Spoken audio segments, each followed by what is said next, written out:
The rifle cracked once across the valley, and the Lakota encampment went silent. 3 riders appeared on the ridge at dawn. The council fire had barely gone cold. Before we go further, hit subscribe and drop a comment telling me where you're watching from. Now, let's get back to it.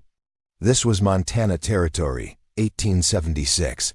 The woman's name was Winona, though the Indian agent's ledger listed her simply as number 47. She was 32 years old. She had buried 2 children and 1 husband. Her hands showed the wear of tanning hides in winter and digging roots in summer. She was not a chief's daughter. She was not a warrior. She held no rank the elders recognized in council. The encampment sat in a narrow valley along the Powder River.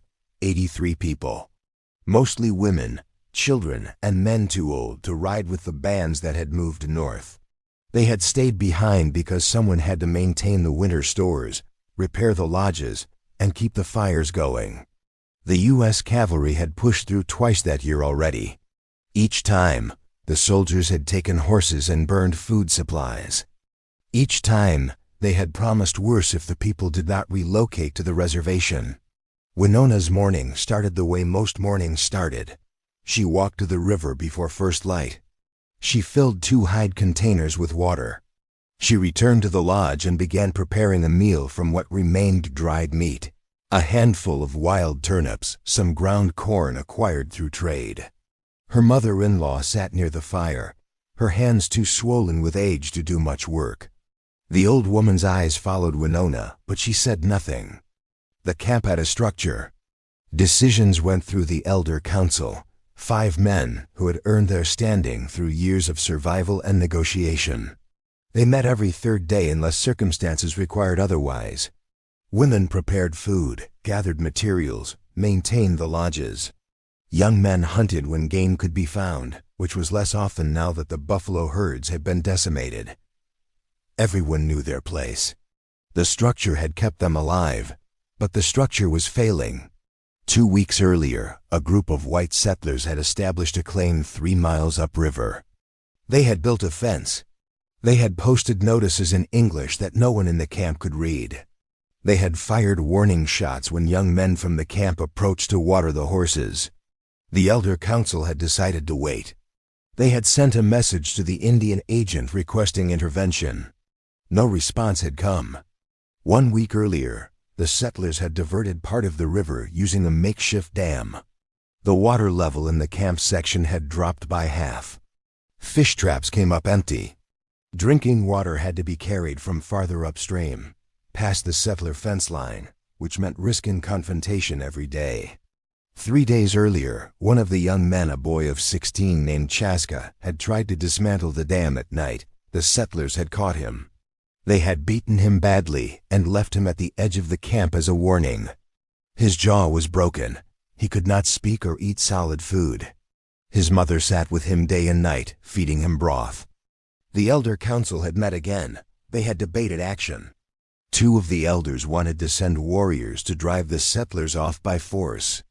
2 wanted to wait for the Indian agent's response, convinced that the law would intervene.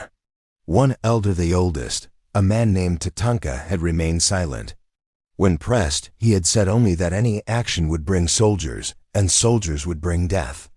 The council had adjourned without a decision. Winona had not been present at that meeting. Women did not attend council unless specifically summoned. But she had heard the arguments from outside the lodge. She had heard the anger and the fear. She had heard the silence that followed when no path forward appeared. She knew what the elders knew. The nearest military fort was a day's ride south. The soldiers stationed there had made their position clear in previous encounters. Indians who caused trouble would be removed by force and relocated to reservation lands farther east, where food was scarce and disease was common. Resistance would be met with violence. The army did not distinguish between warriors and families. Whole camps had been destroyed for less. But she also knew what the elders seemed unable to accept. Waiting had not worked. The settlers were not leaving. The Indian agent was not coming. The water situation was growing critical. Children were already drinking less. Mothers were rationing supplies. In another week, the camp would have to move or face slow dehydration. Moving meant leaving behind food caches, lodge materials, everything they had stored for winter. Moving meant walking into an uncertain future with nothing. Winona had spent her entire life watching the world close in.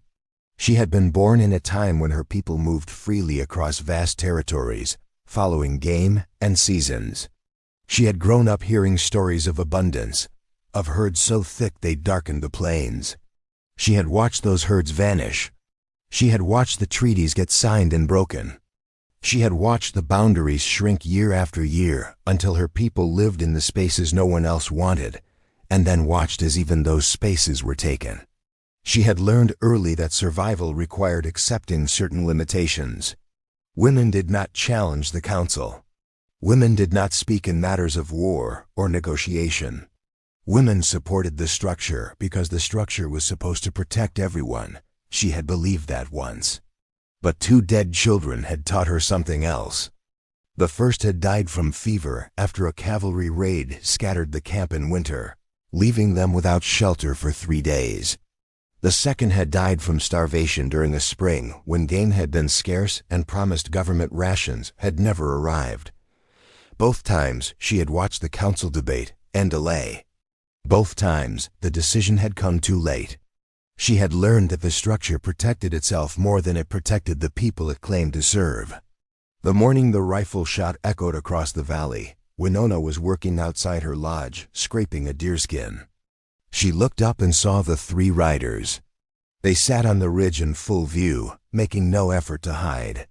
They were white men. They carried rifles across their saddles. They stayed there for nearly an hour, watching the camp, before turning and riding back toward the settler claim. It was a message. The settlers were not afraid of the camp. They were not afraid of reprisal. They were demonstrating control. That afternoon, the elder council convened again. Winona was near enough to hear.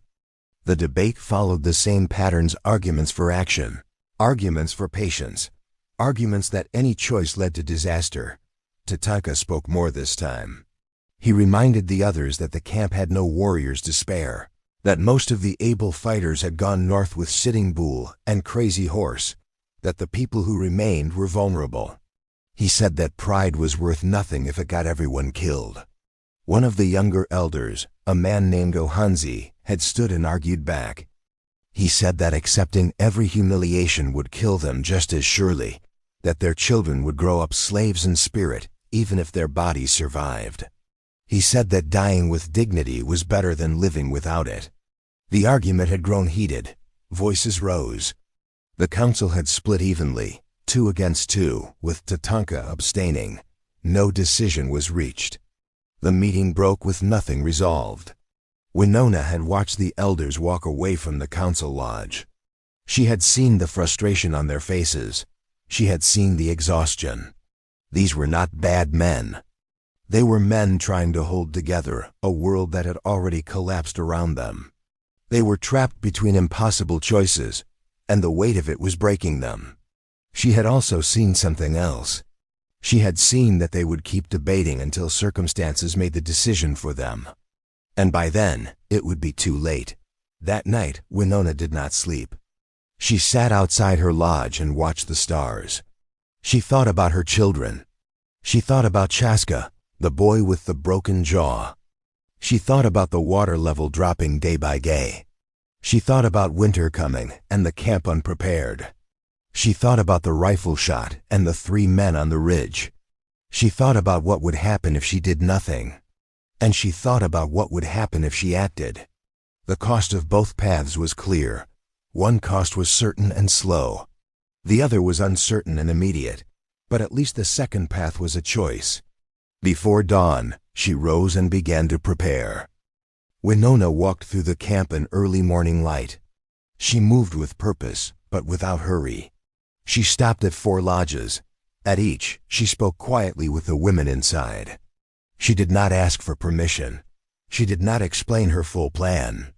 She asked simple questions.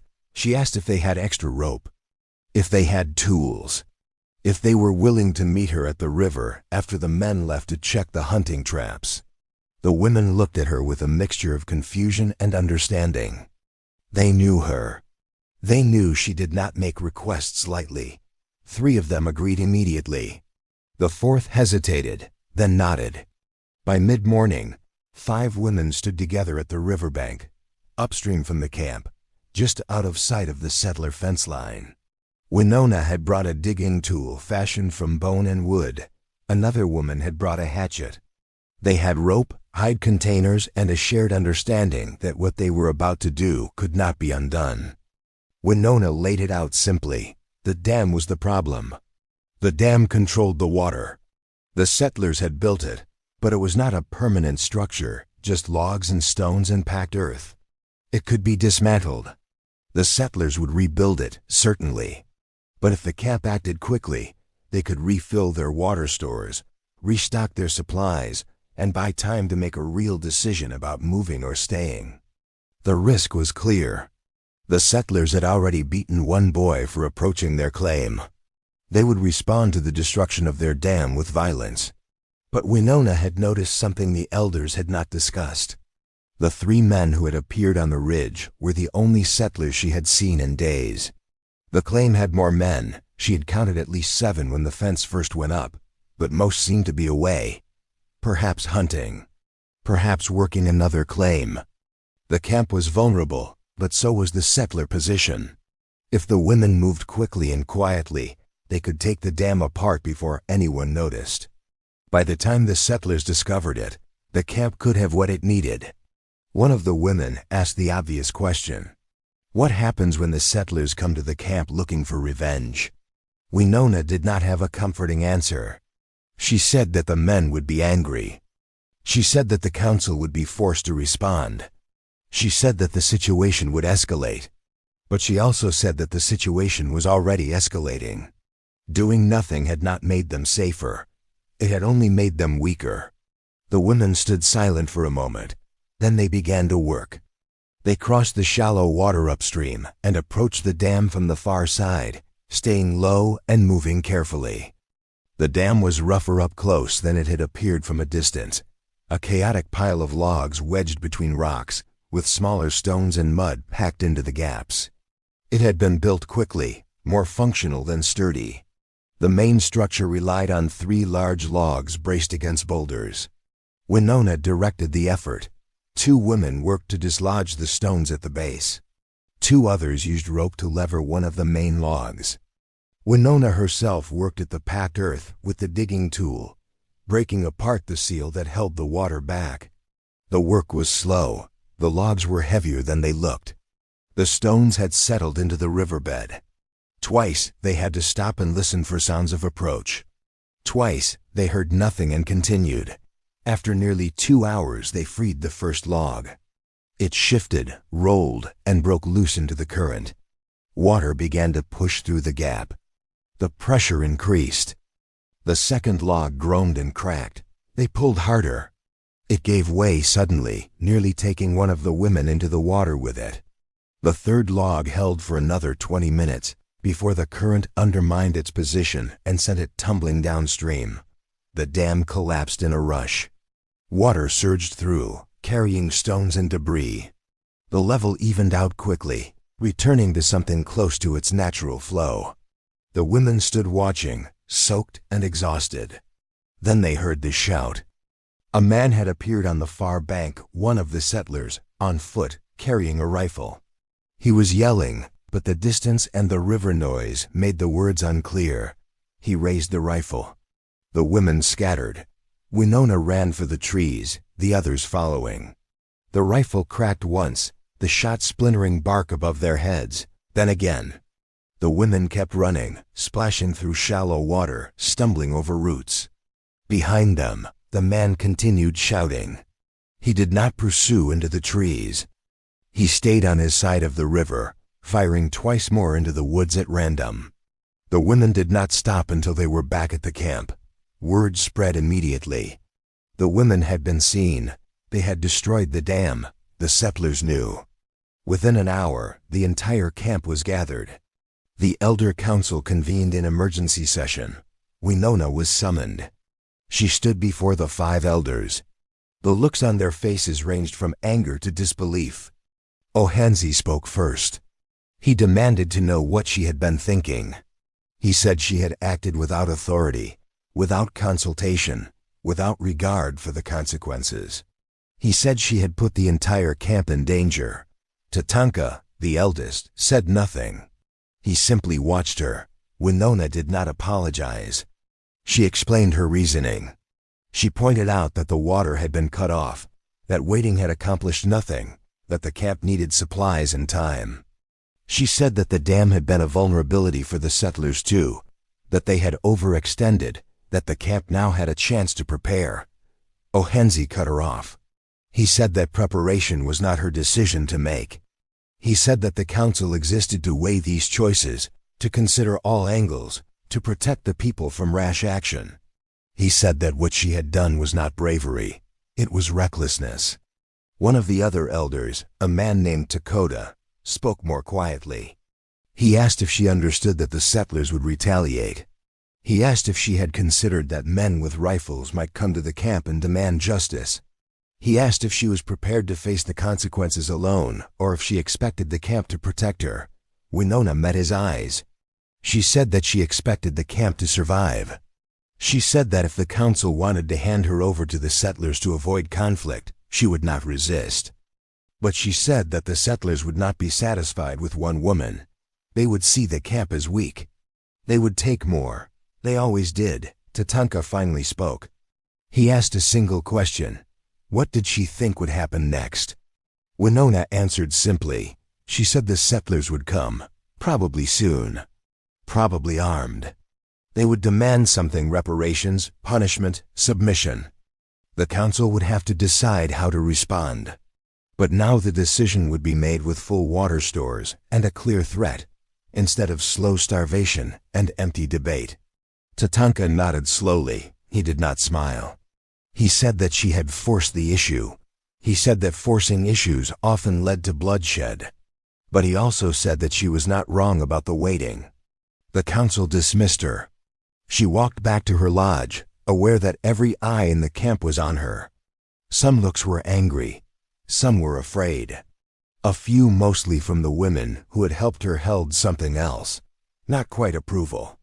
More like recognition. The settlers came 3 hours later. 7 men rode into the camp perimeter. They did not come in peace. Rifles were drawn. Their leader, a thick-shouldered man with a beard-streaked gray, shouted for the elders to come out. His voice carried across the camp, harsh and certain. The elder council emerged. Tatanka stepped forward as spokesman. The camp gathered at a distance, watching. Winona stood among the women, her mother-in-law beside her. The bearded man did not dismount. He spoke from horseback, his rifle resting across his saddle.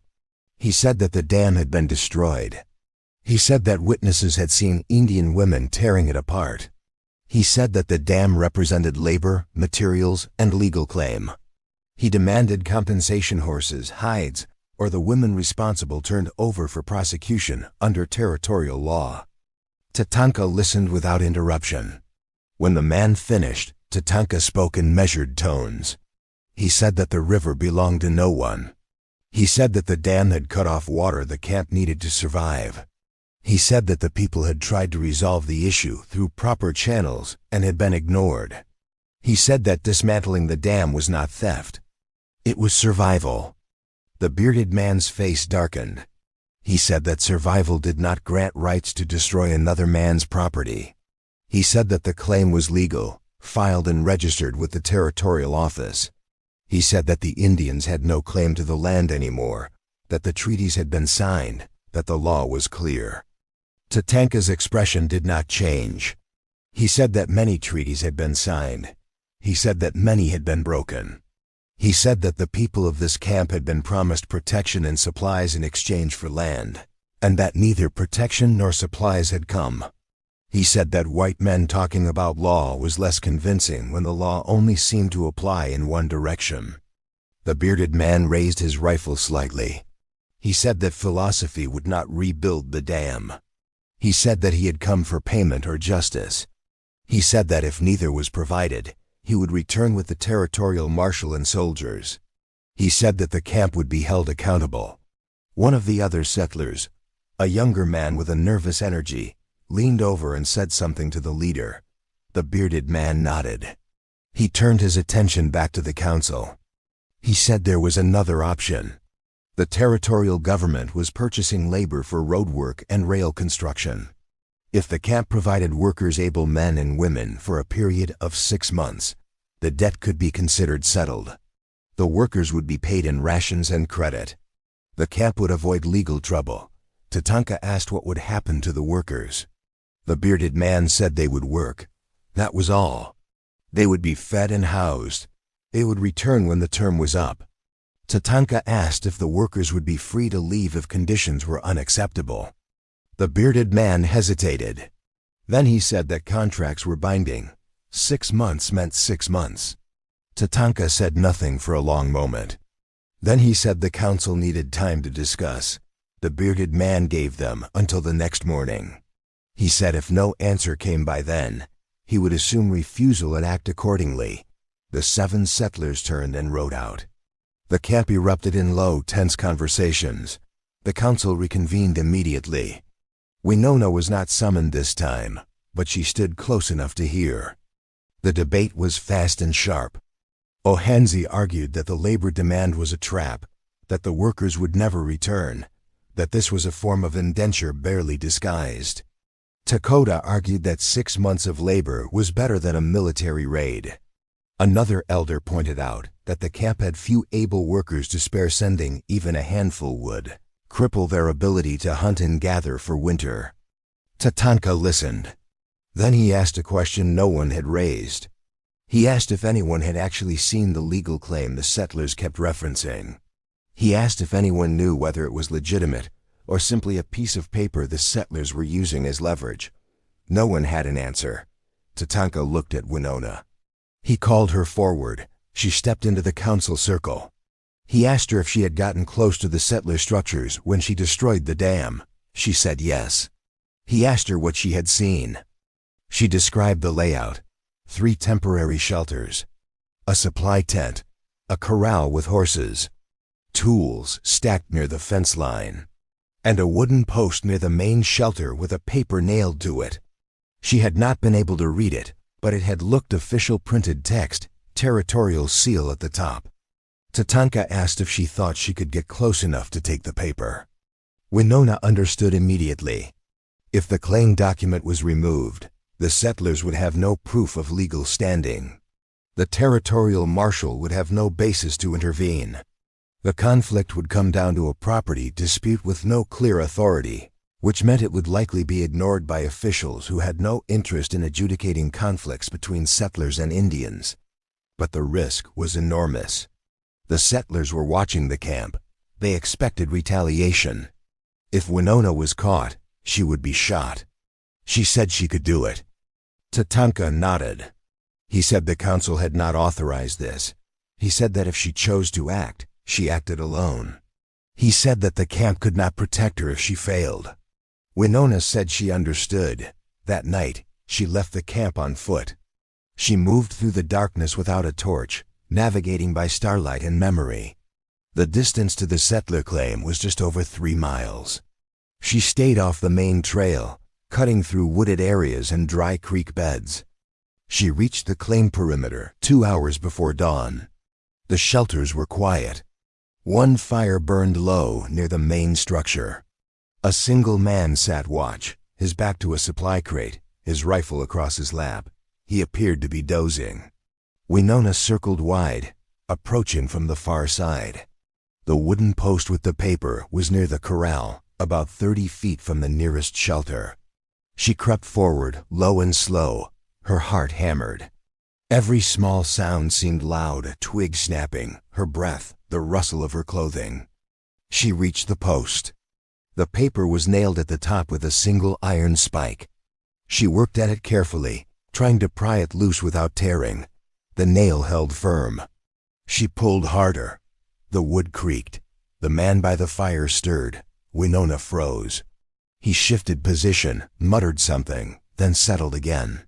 She waited a full minute. Then she gripped the paper and yanked hard. The nail tore free with a sharp crack. The paper came loose in her hands. The man by the fire jerked awake. He stood, grabbing his rifle. He shouted. Lights appeared in the shelters. Voices rose. Winona ran. She sprinted for the tree line, clutching the paper. Behind her, men poured out of the shelters. Gunfire erupted, wild shots in the dark, the muzzle flashes bright and disorienting. She heard shouting, heard horses being saddled. She did not look back. She plunged into the woods and kept running. The settlers pursued on horseback. She could hear them crashing through the brush, spreading out to cut off her escape routes. She changed direction twice, using the terrain to her advantage. She knew this land. They did not. But they had horses and guns in numbers. She ran for nearly an hour, her lungs burning, her legs screaming. She lost them once in a ravine, then heard them closing in again from another direction. She climbed a steep embankment, slipped, fell hard, and kept moving. The paper was still in her hand, crumpled and damp with sweat. She broke into a clearing and saw the camp ahead. Dawn was just beginning to break. She ran for the lodges, shouting a warning. The camp came alive. Men grabbed weapons. Women pulled children inside. The elders emerged. Winona stumbled into the center of the camp and collapsed, gasping for air. She held up the paper. Tatanka took it from her. He looked at it for a long moment. Then he handed it to Dakota, who could read some English. Dakota's face went pale. He read it twice. Then he looked up. The paper was not a legal claim. It was a notice of eviction. It stated that the land in the valley, including the area where the camp sat, had been sold to a railroad consortium. All inhabitants were required to vacate within 30 days. The notice was dated 4 months prior. It had never been delivered to the camp. But according to the document, the deadline had already passed. The camp was occupying land they no longer had any right to, not even by treaty. The settlers had not been establishing a new claim. They had been enforcing an existing one. The dam, the harassment, the demands, all of it had been designed to pressure the camp into leaving. The labor offer had been a final attempt to clear the land without direct confrontation. And now the camp had just stolen the only document that proved the eviction order existed. Tatanka looked at Winona. He asked if she understood what she had done. She nodded. She had not just removed proof of the settler claim. She had removed proof of the camp's eviction. The settlers could get another copy, certainly, but that would take time. And in that time, the camp could move or fight or negotiate. They had options they had not had before. But the immediate consequence was also clear. The settlers would come back. And they would come with everything. Tatanka turned to the council. He said there was no more time for debate. He said the camp had to decide now: stay and fight, or leave and survive. Ohanzi said they had to fight. He said running would mean losing everything they had built. He said that even if they relocated, the railroad would follow. The pattern would repeat. At some point, they had to stand. Dakota said that standing meant dying. He said the settlers would return with the marshal, with soldiers, with overwhelming force. He said that pride would not stop bullets. Tatanka listened to both. Then he looked at the camp, women and children and elders, 83 people. A handful of hunters, no warriors, no allies. He said they would leave. But not empty-handed. He said they would pack what they could carry. They would take the water they had gathered. They would move north, toward the larger bands, toward Sitting Bull's people. It would be a hard journey. Some might not survive it. But staying guaranteed death. Then he said that someone needed to stay behind to slow the settlers, to buy time for the camp to get clear. He looked at Winona. She did not hesitate. She said she would stay. Tatanka nodded. He said the ancestors would remember. The camp moved with frantic efficiency. Lodges came down, supplies were bundled, children were gathered. Within 2 hours, the procession began to leave the valley, moving north in a long, ragged line. Winona stood alone in the emptying camp. She had a bow, 6 arrows, and a knife. She had no plan beyond delay. The settlers arrived at mid-morning. Winona watched them come, 9 men this time. The bearded leader rode at the front. They moved cautiously, scanning the camp. They saw the empty lodges, the abandoned fire pits, the signs of rapid departure. They saw Winona standing in the center alone. The bearded man reined his horse. He stared at her for a long moment. Then he dismounted. The other men spread out, forming a loose circle. Rifles stayed ready but not raised. The bearded man walked toward her. He stopped 10 feet away.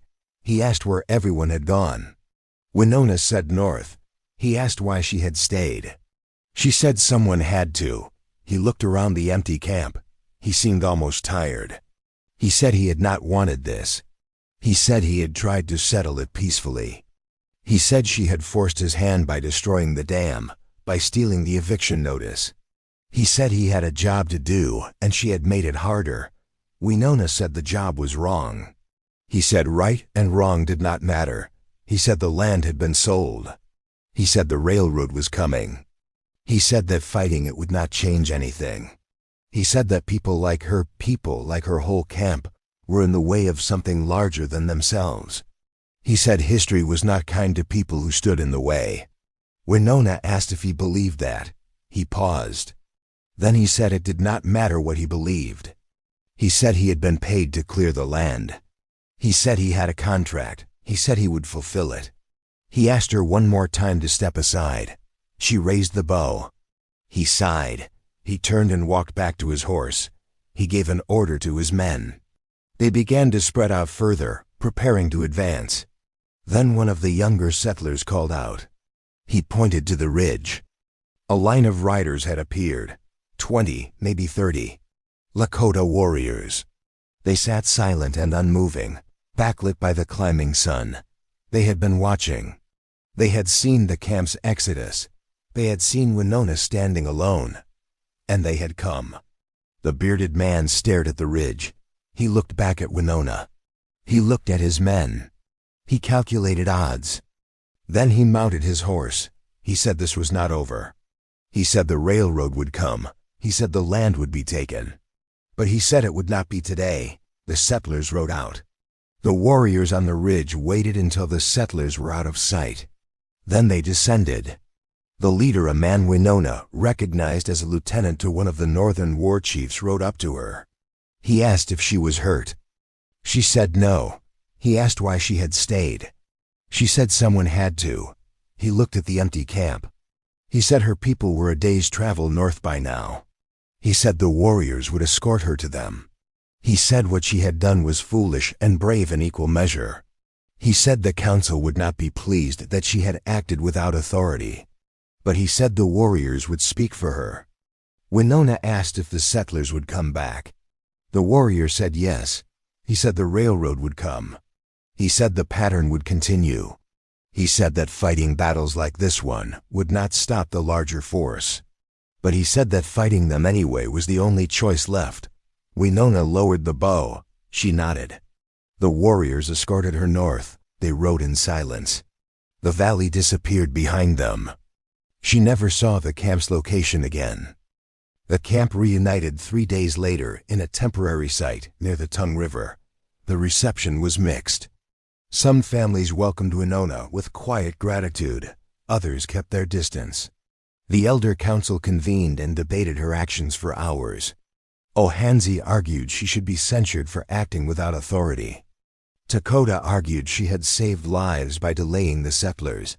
Tatanka said nothing until the end. When he finally spoke, he said that Winona had broken the structure. He said that the structure had rules for good reasons. He said that when individuals acted alone, chaos followed. But he also said that the structure had failed to protect the people. He said that waiting for permission had nearly cost them everything. He said that perhaps the structure needed to break before it could be rebuilt into something stronger. The council did not punish her, but they did not celebrate her either. She remained outside the formal power. She remained a woman in a world led by men. The difference was that now everyone knew she would act when no one else would. The railroad came 18 months later. The larger bands fought. Sitting Bull and Crazy Horse led resistance that would echo through history.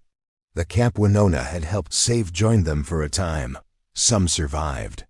Many did not. Winona lived to see the reservations. She lived to see her people confined to fractions of their original territory. She lived to see the children forced into boarding schools and the language beaten out of them. She lived to see everything the bearded settler had predicted come true. But she also lived to see the stories spread. The story of the woman who destroyed the dam. The story of the woman who stood alone in an empty camp. The stories were never quite accurate. Details shifted. Some versions made her a warrior. Some made her a prophet. Some claimed she had supernatural aid. The truth was simpler and harder. She had been a woman with no authority who acted anyway. She had been someone who saw the cost of inaction and chose a different cost. She had not won. The railroad came. The land was taken. But her people had lived long enough to fight another day. And in the end, that was all she had tried to give them. Time. Years later, when younger women asked her about that day, she told them the same thing every time. She said that no one was coming to save them. She said that waiting for permission meant waiting to die. She said that the people who held power rarely gave it up willingly. She said that if you saw something that needed doing and you had the ability to do it, the question was not whether you had the right. The question was whether you were willing to pay the price. She said the price was always high. But the price of doing nothing was higher. The camp she saved eventually scattered. The valley was flooded when the railroad built a dam decades later, bigger and more permanent than the settlers' makeshift structure. The land Winona's people had fought for became a reservoir. The stories became legends. The legends became footnotes. But the lesson remained. Change does not wait for permission. Leadership does not require a title. And courage is not the absence of fear. It is the choice to act when acting seems impossible, when the cost is clear, when no one else will step forward. Winona was not supposed to speak in council. She was not supposed to make decisions. She was not supposed to stand against armed men. She did it anyway. And her people lived long enough to tell the story.